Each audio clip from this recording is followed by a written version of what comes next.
This is How to Crochet a Bunny part 13.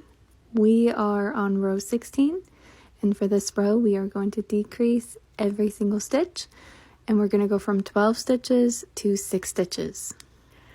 I am still using my stitch marker just to make sure that I don't over decrease, because if you over decrease it creates a weird little bump when you're sewing it shut.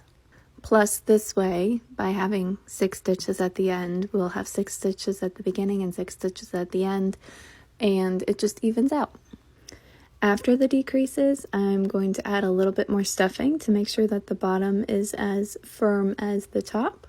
And as long as you make sure that all the way around the inside is even, if you leave a little bit of a gap in the very center, it'll actually help your bunny sit up straight without having to lean onto anything.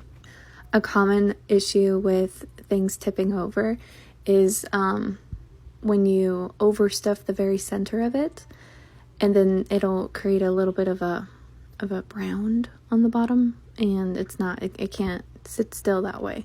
But if you leave it a little bit empty, just a little bit, and leave the outside of it firm, then it'll stand up straight, kind of like an upside down cereal bowl, if that makes sense.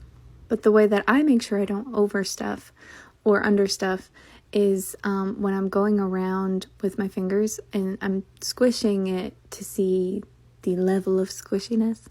So if it's more squishy on one side than the other, then I'll add a little bit more stuffing or move it around. And if it's firm and equally firm all the way around, then I'll call it a day. But the key is really just to add a tiny bit at a time, because it's easy to add stuffing. Once you start taking away stuffing and moving it around, it gets a little bit more lumpy. But I will see you in part 14.